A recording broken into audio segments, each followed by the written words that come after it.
June 19, 1944, 0545 hours. Philippine Sea, 160 miles west of Saipan. Task Force 58 moves through heavy swells at 32 knots. 15 Essex-class aircraft carriers, organized into 4 task groups, cover nearly 50 square miles of dark ocean. Admiral Mark Mitcher stands on the flag bridge of the American fleet carrier USS Lexington, his weathered hands holding binoculars that have followed Japanese aircraft from Guadalcanal to the Central Pacific. A total of 956 American aircraft fill the flight decks, forming the greatest concentration of naval air power in history. The stakes are absolute control of the Marianas Islands' future bomber bases just 1,200 miles from Tokyo, and the fate of Japanese naval aviation itself, the Essex-class carriers symbolize. American industrial strength turned into mobile airfields. Each ship displaces 27,100 tons at standard load, stretches 872 feet long, and carries between 90 and 100 aircraft. Their construction time averages 16 to 20 months, far faster than the 3 to 4 years required for pre-war carriers. Newport News Shipbuilding, Brooklyn Navy Yard, Philadelphia Naval Shipyard, Norfolk Navy Yard, and Four Rivers Shipbuilding have produced these vessels at a pace of 1 every 2 months since 1943. The numbers show the scale of a nation at total war. 32 Essex carriers ordered, 24 completed, 17 commissioned during World War II. Not one has been sunk by enemy action. Despite threats ranging from bombs to kamikazes to powerful typhoons. Vice Admiral Jisaburo Ozawa's Mobile fleet approaches from the west with 9 aircraft carriers of its own. 5 fleet carriers, including the large Zuikaku, and 4 light carriers, sail in formation with the battleships Yamato and Musashi, the largest warships ever built. About 430 Japanese aircraft prepare for what their commanders describe as the decisive battle that will restore the Imperial Navy's influence in the Pacific. But the pilots entering Mitsubishi A6M0 fighters and Yokosuka D4Y dive bombers are no longer the elite aviators who struck Pearl Harbor. Most have less than 6 months of training. Their experienced predecessors were lost over the Solomons and at Rabaul during the long battles that depleted Japanese naval air power 1 squadron at a time. Mitcher's flagship, USS Lexington, CV-16, reflects everything learned from 2 years of carrier combat. Her hull uses special treatment steel, a nickel-chromium alloy that offers armor protection while remaining fully structural. The flight deck measures 870 by 109 feet, built with wooden planks laid athwartship and steel channels designed to flex under the impact of landing. Aircraft weighing up to 12,000 pounds. 3 aircraft elevators can cycle in just 45 seconds, moving fighters and bombers between the hangar and flight decks faster than any previous design. 12 5-inch dual-purpose guns in twin and single mounts form the main armament. Directed by Mark 37 fire control systems equipped with Mark 5 radar. Capable of engaging aircraft at more than 7 miles, the carrier's air group shows the evolution of American naval aviation since the hard days of 1942. Air Group 16 includes 40 Grumman F-6F Hellcat fighters, 36 Curtiss SB-2 Sea Helldiver dive bombers, and 18 Grumman TBF Avenger torpedo bombers. The Hellcat uses a Pratt & Whitney R280 double Wasp engine producing 2,000 horsepower, giving it a top speed of 380 miles per hour and a service ceiling of 37,000 feet. 6 Browning .50 caliber machine guns provide firepower, capable of downing any Japanese aircraft with a single burst. The pilot sits behind armor plate and ahead of self-sealing fuel tanks that help prevent the deadly fires that destroyed many early war fighters. Lieutenant Commander David McCampbell leads. Fighting Squadron 15, the most successful fighter unit in American naval history. His pilots have spent months practicing tactics built to counter Japanese strengths. The Thatch Weave allows slower American fighters to defeat more agile Zeros through coordinated defensive flying. Boom and zoom attacks use greater speed and diving ability to strike and disengage at will. Most importantly, American aviators train heavily in deflection shooting and high-speed gunnery skills that Japanese programs cannot match due to limited training time and fuel shortages. Below decks, USS Lexington's Combat Information Center marks a major change in naval coordination. Banks of radar screens present a full tactical picture across 360 degrees and from sea level to 30,000 feet. The SK Air Search Radar can detect aircraft formations beyond 100 nautical miles. SG Surface Search Radar helps with navigation and ship tracking out to 75,000 yards. Most critically, 4-channel VHF radio systems allow fighter directors to coordinate dozens of aircraft at once, guiding combat air patrol fighters to intercept incoming raids with accuracy never seen in earlier battles. Task Force 58 operates as 4 separate task groups, each built around 3 to 4 aircraft carriers and supported by battleships, cruisers, and destroyers. Task Group 58.1, led by Rear Admiral Joseph Jocko Clark, includes the carriers Hornet, Yorktown, Belleau-Wood, and Bataan. Task Group 58.2, commanded by Rear Admiral Alfred Montgomery, consists of Bunker Hill, Wasp, Monterey, and Cabot. Task Group 58.3, under Rear Admiral John Reeves, operates Enterprise, Lexington, San Jacinto, and Princeton. Task Group 58.4, led by Rear Admiral William Harrell, commands Essex, Langley, and Cowpens. The screening ships include 7 fast battleships from the Iowa and South Dakota classes. Their 16-inch guns providing both anti-aircraft support and surface defense for the carriers.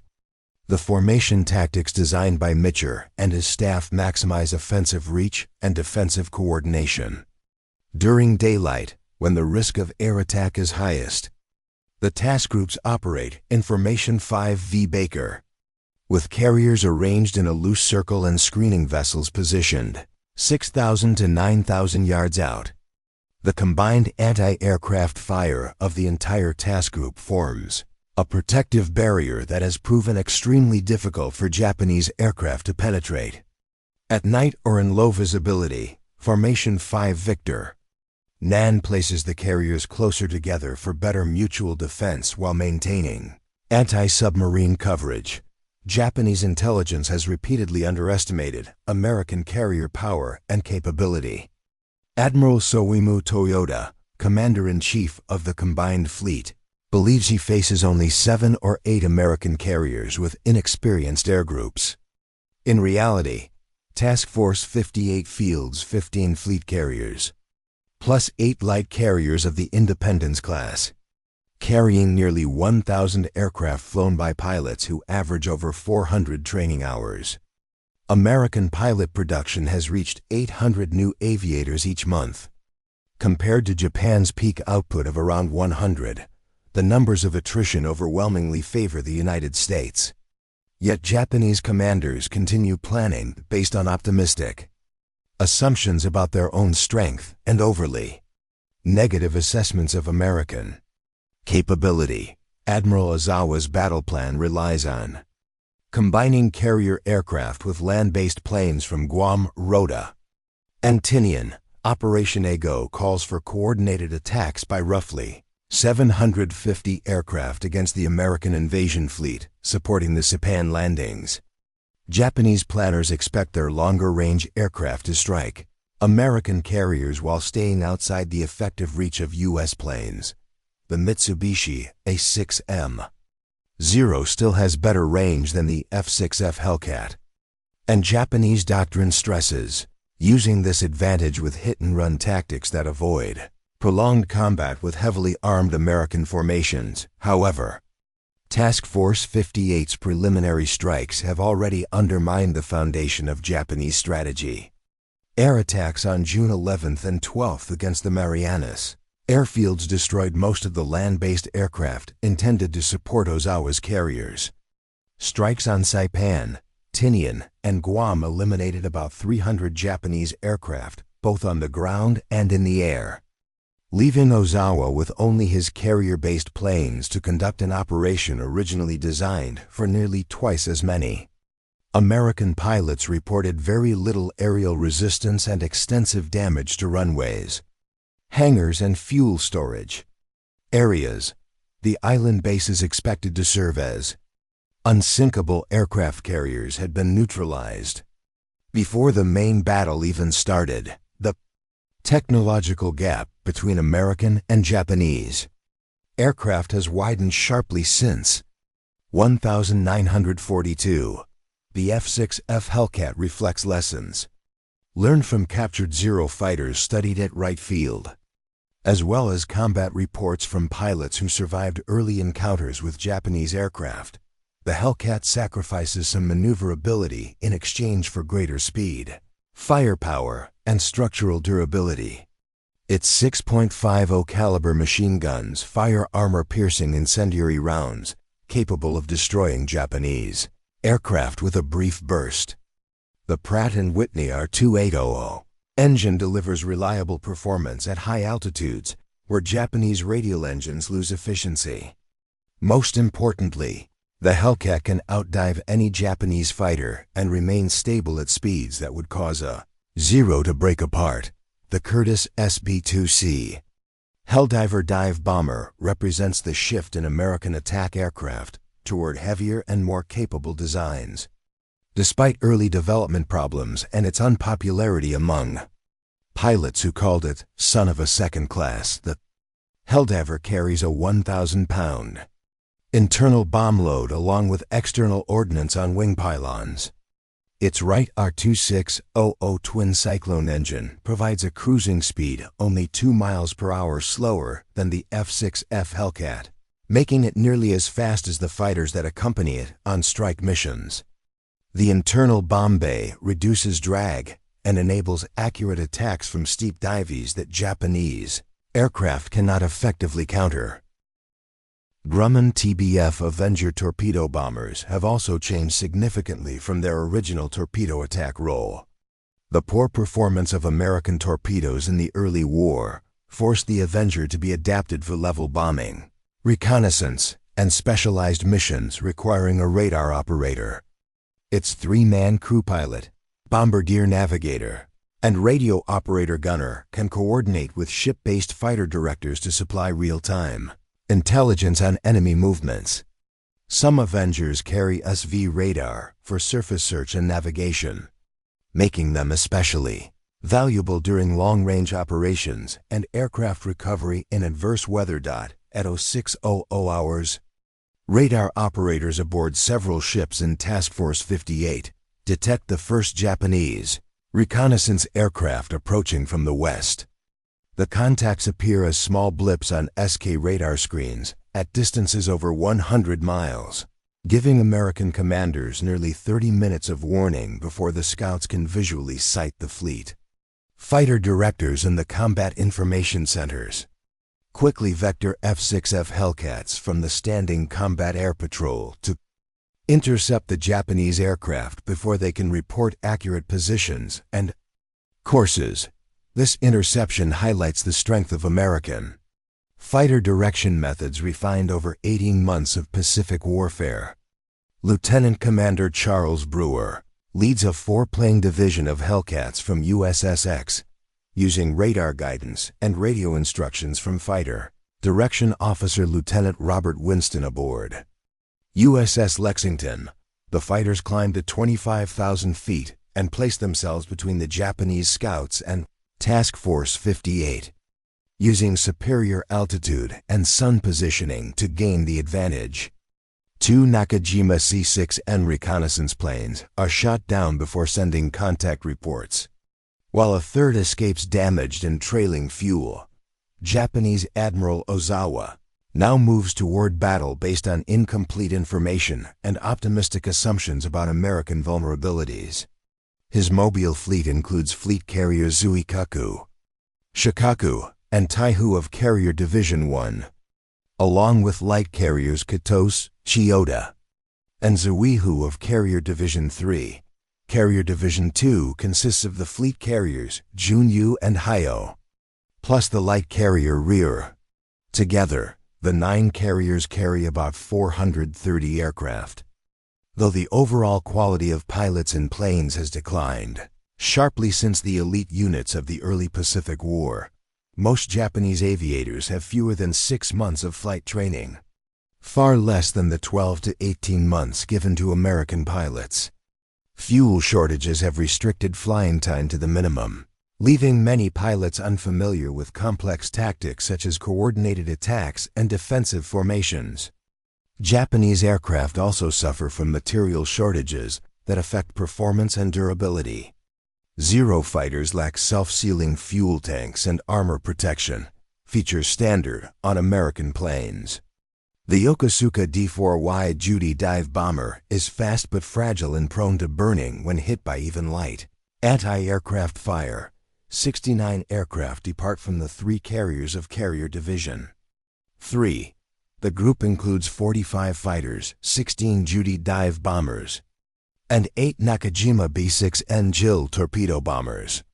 The mixed formation gathers over the mobile fleet and heads east toward the reported location of the American carriers. Lieutenant Masahiko Yamaguchi leads the fighter escort in a Zero modified, with extra fuel tanks to extend its operating range.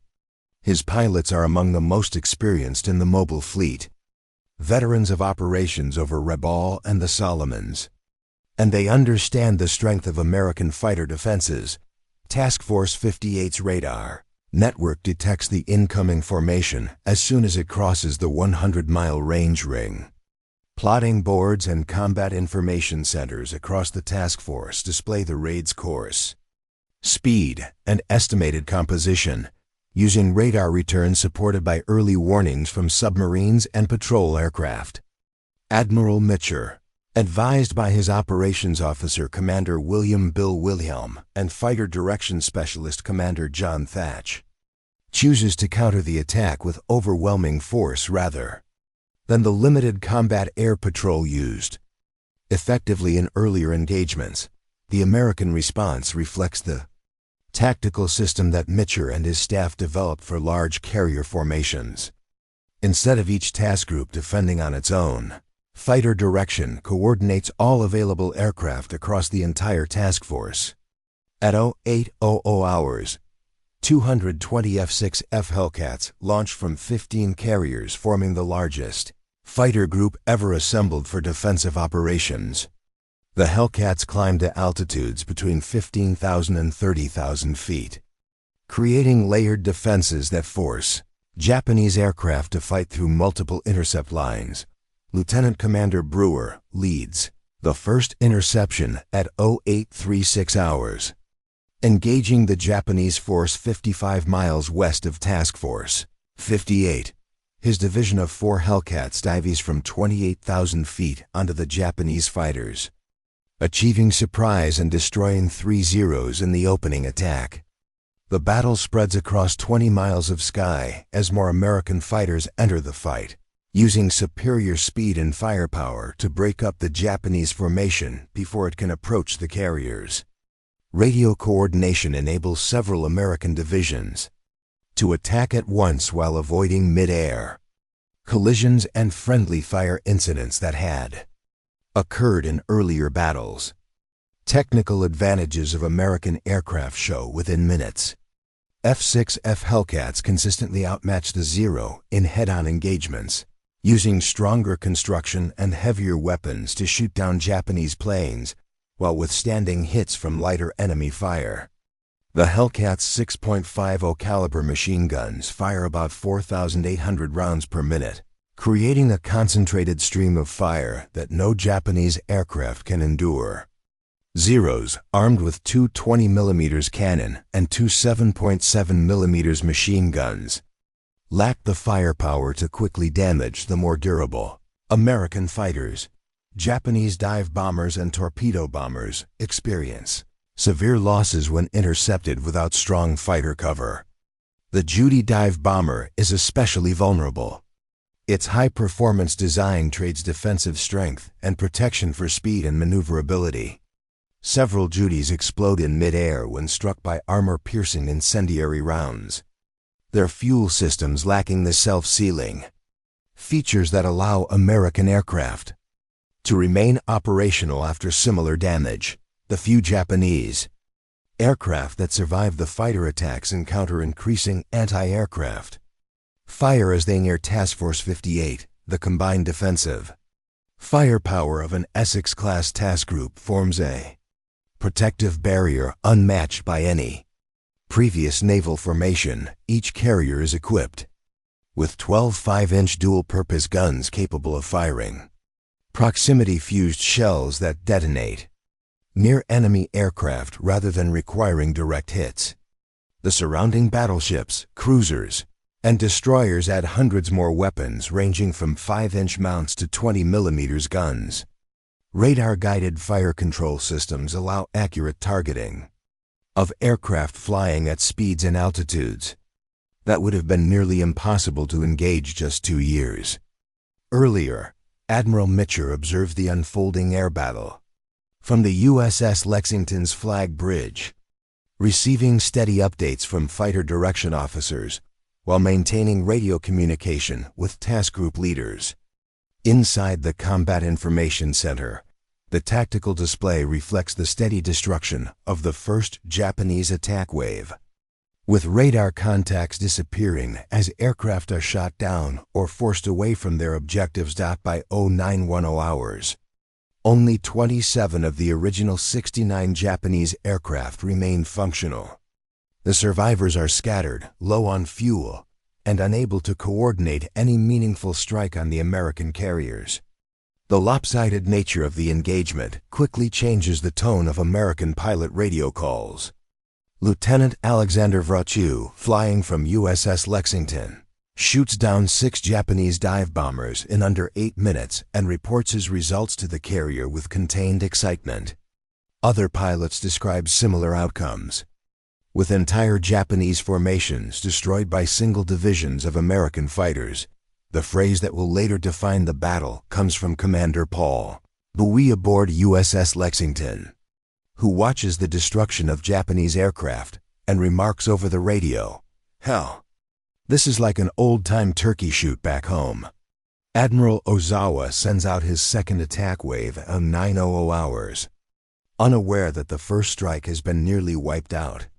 A total of 128 aircraft launched from Carrier Divisions 1 and 2, including 48 Zero fighters, 53 WWII dive bombers, and 27 JIL torpedo bombers. This larger group represents the main striking force of the mobile fleet and includes some of the most experienced pilots still serving in Japanese carrier aviation. Their plan calls for coordinated attacks on American carriers from multiple angles, intended to overwhelm defensive fighters by forcing them to divide their attention. American radar operators detect the second wave as it launches and immediately begin directing additional fighters to intercept. The success of the first engagement allows Mitcher to assign even more aircraft to defense, confident that Japanese striking power is collapsing faster than it can be replaced. Total of 140 F-6F Hellcats climb to meet the incoming raid. Guided by radar control and real-time intelligence on Japanese formations and intentions, the second confrontation begins at 0944 hours when Lieutenant Commander William Dean leads 8 Hellcats from USS Bunker Hill in a diving attack on the Japanese fighter escort. Once again, the Americans gain surprise through superior altitude and positioning, shooting down 12 Zeros in the initial moments of combat. The remaining Japanese fighters are forced into defensive maneuvering instead of protecting their bombers, allowing more waves of American fighters to strike the now exposed enemy aircraft. Japanese losses increase rapidly as American pilots use every advantage provided by better aircraft performance, extensive training, and coordinated direction. 97 aircraft of the second wave that survive the first fighter attacks then face concentrated anti-aircraft fire from ships that have been tracking their approach for nearly an hour. Proximity-fused shells from 5-inch guns burst in lethal patterns around the Japanese formations, while 40mm Bofors guns and 20mm Oerlikon cannons deliver close-range defense that no attacking aircraft can overcome. Of the 128 aircraft in the second wave, only 31 aircraft managed to return to their carriers. The destruction of 2 major attack waves in less than 3 hours marks the largest single-day loss of aircraft in the history of Japanese naval aviation. Admiral Ozawa has committed more than 200 of his best planes and pilots to attacks that achieved nothing other than confirming American defensive superiority. The mobile fleet's striking power has been cut by more than half, while Task Force 58 has lost fewer than 30 aircraft, most of them to operational issues rather than enemy action. The exchange ratio, greater than 7-to-1 in favor of the Americans, highlights the complete technological and tactical edge that U.S. naval aviation holds by mid-1944. Yet the disaster for Japanese naval aviation goes far beyond the loss of aircraft. It includes the irreplaceable pilots who perish with their machines.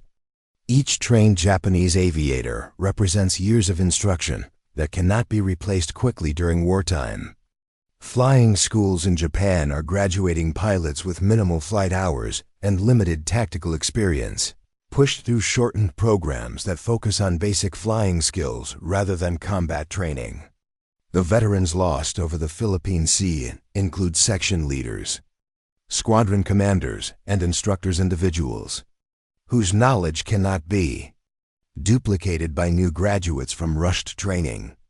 Pipelines. Admiral Ozawa launches his third attack wave at 1,000 hours with only 47 aircraft, a clear sign of how depleted his air groups are after the earlier defeats.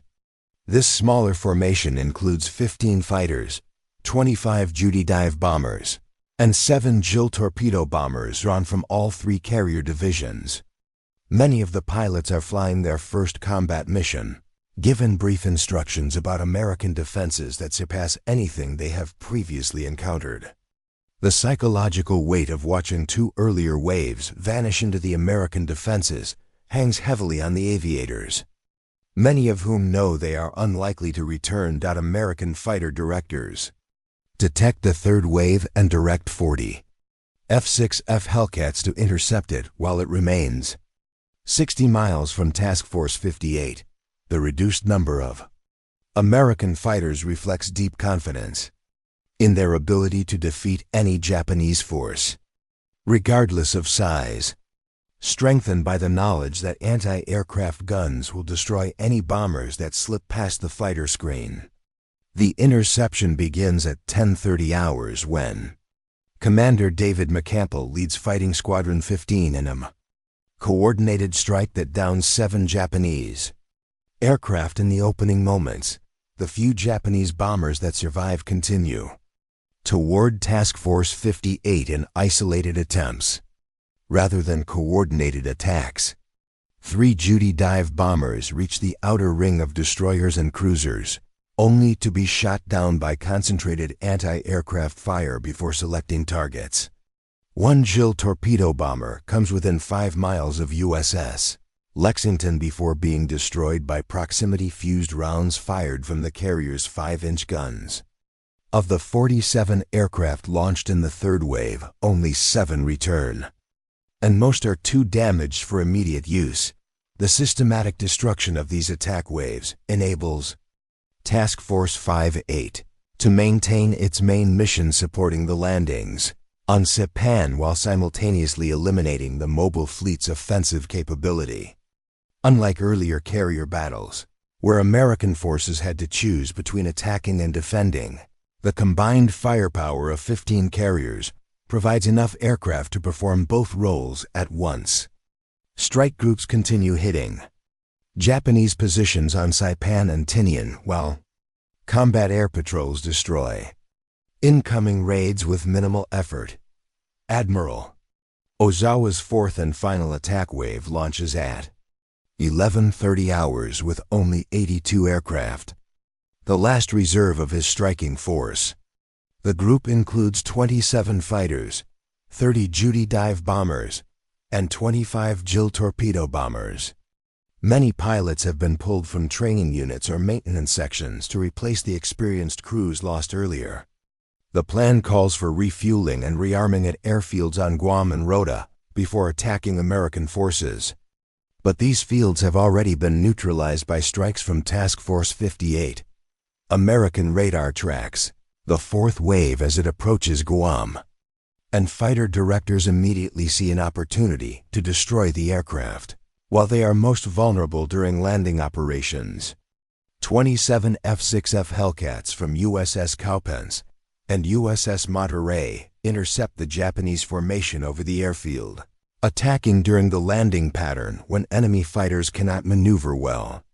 The destruction is swift and organized. 30 Japanese aircraft are shot down in 10 minutes, while the rest crash on damaged runways or ditch at sea when their fuel is exhausted. The elimination of land-based aircraft on Guam completes the destruction of Japanese air power in the Marianas. More than 300 aircraft have been destroyed on the ground and in the air since June 12, leaving Admiral Ozawa with no bases from which to conduct operations against. Task Force 58, the airfields intended to serve as unsinkable carriers, have become deadly traps for any Japanese aircraft attempting to use them. American fighter sweeps report no opposition and observe only burning wreckage where once formidable air bases had threatened U.S. operations. The scale of the Japanese losses on June 19th exceeds even the worst estimates made by American intelligence officers who had studied the decline in Japanese pilot training and aircraft production. In total, 346 carrier aircraft and roughly 50 land-based planes have been destroyed, reducing the mobile fleet's air strength by more than 75% in a single day. The exchange ratio, about 14-1 in favor of the Americans, represents the most one-sided air battle in naval history, surpassing even the extraordinary kill ratios achieved by individual fighter aces in earlier engagements. The human cost of Japan's defeat extended far beyond aircraft losses, encompassing the destruction of irreplaceable air crews, the last experienced pilots in Japanese naval aviation. On June 19th, roughly 148 Japanese airmen died, including squadron leaders, division commanders, and instructor pilots whose skills could not be replaced under wartime constraints.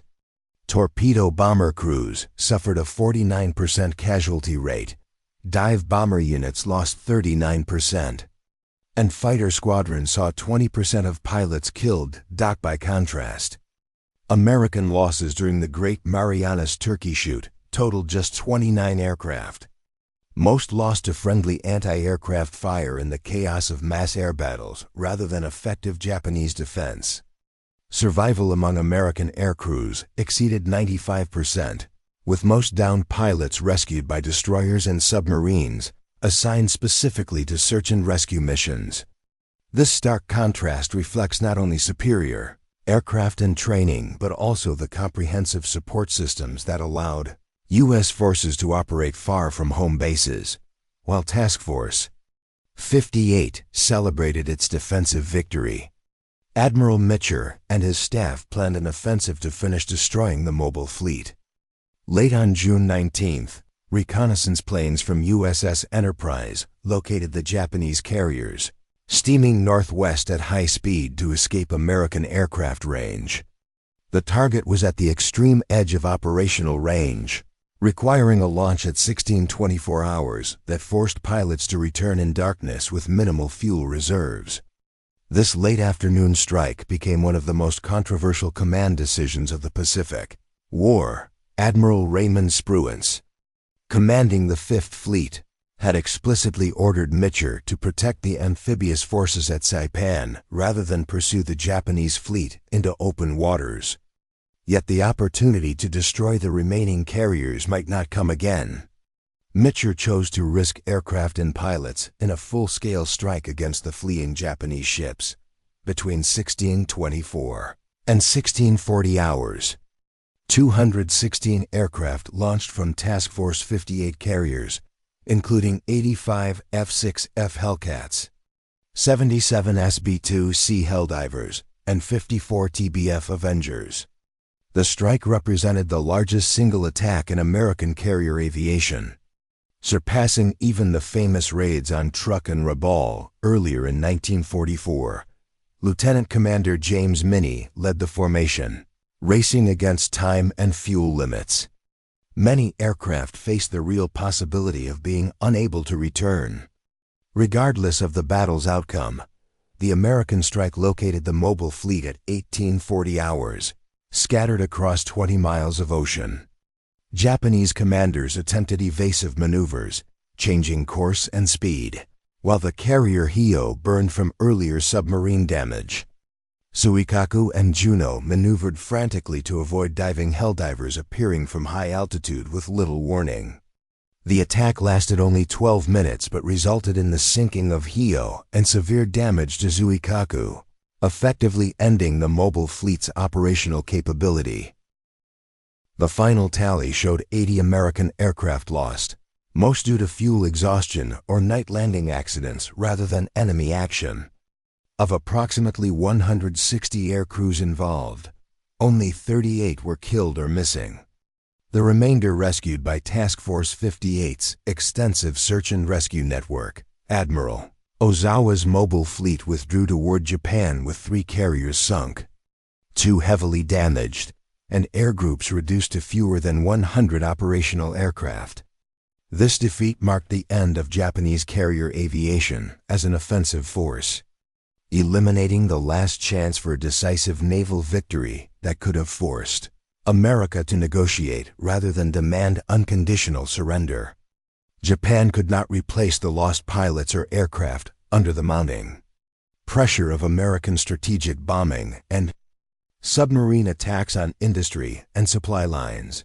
The strategic consequences of the Great Marianas Turkey shoot extended far beyond immediate tactical results.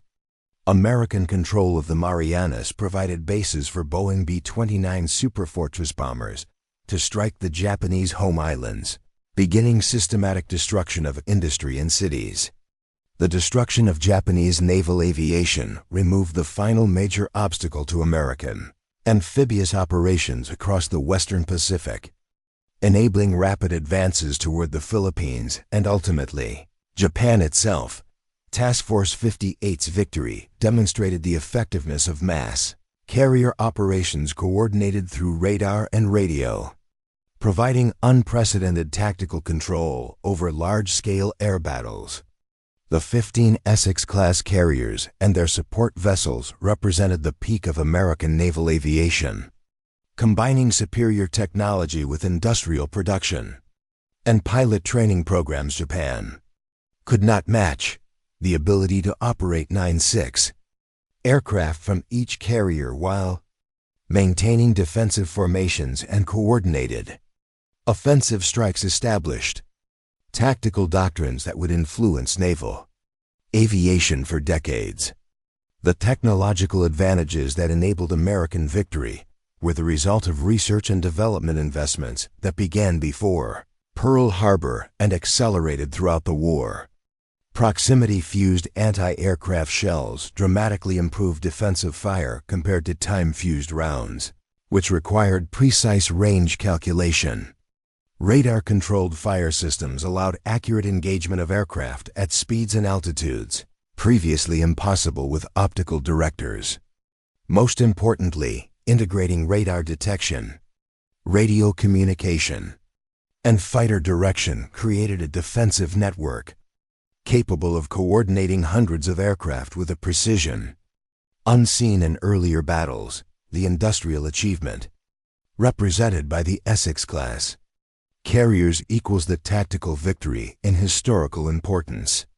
24 carriers built in less than 4 years reflect the largest capital ship construction program in naval history, requiring coordination across multiple shipyards, steel producers, and component manufacturers across the continental United States, reducing construction time from 3 or 4 years to 16 to 20 months demonstrates the success of mass production techniques applied to complex warships, incorporating cutting-edge technology. Pilot training programs for Task Force 58 were equally impressive. In human resource development, by 1944, American flight schools produced 800 new aviators per month, compared to Japan's maximum output of 100 pilots with far less training.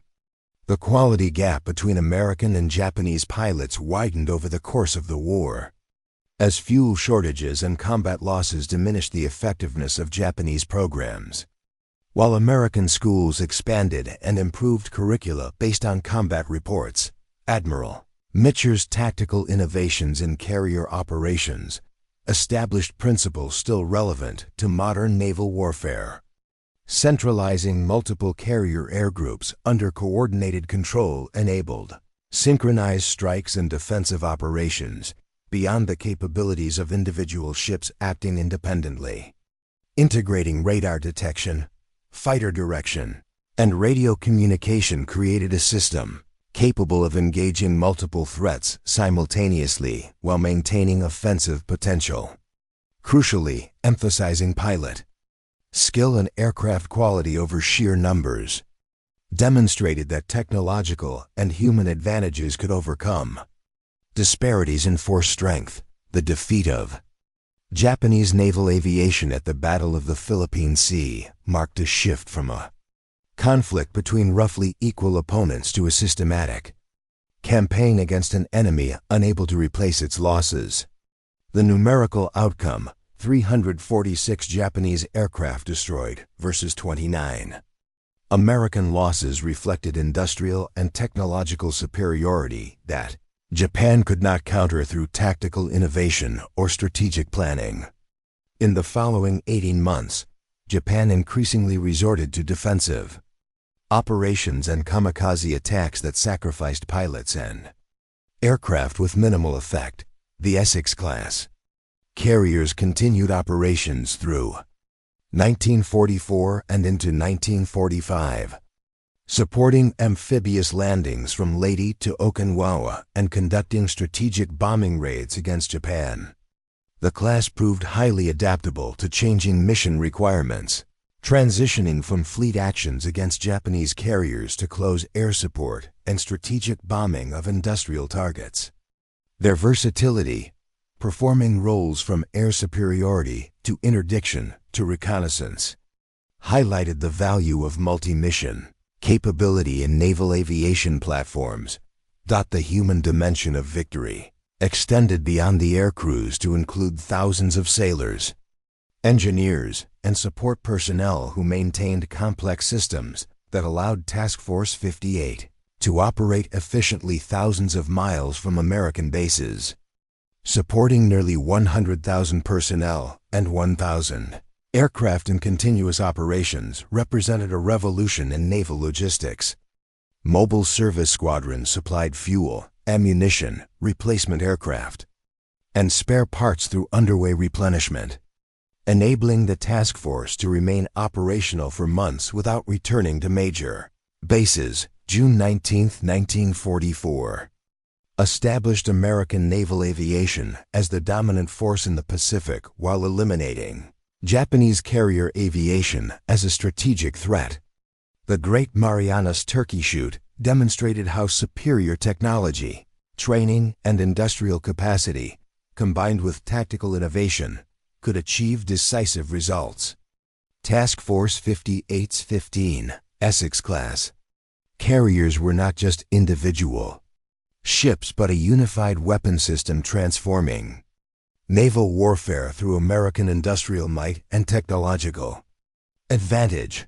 Analysis of the battle shows how American Preparation and Japanese miscalculation produced a result, exceeding even optimistic expectations. Admiral Ozawa's plan to supplement carriers with land-based aircraft failed when Task Force 58 neutralized Marianas airfields before the main engagement.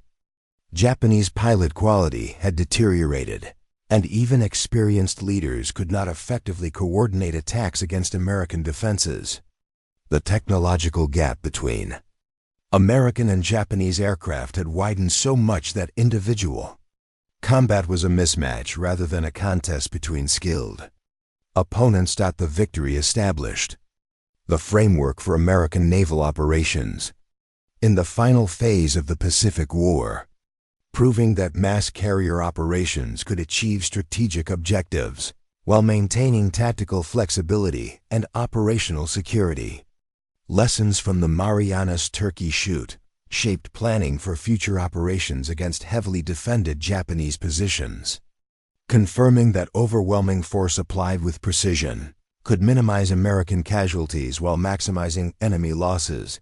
Admiral Mitcher's task Force 58 moved toward its next objective, confident that Japanese naval aviation no longer threatened American operations in the Western Pacific.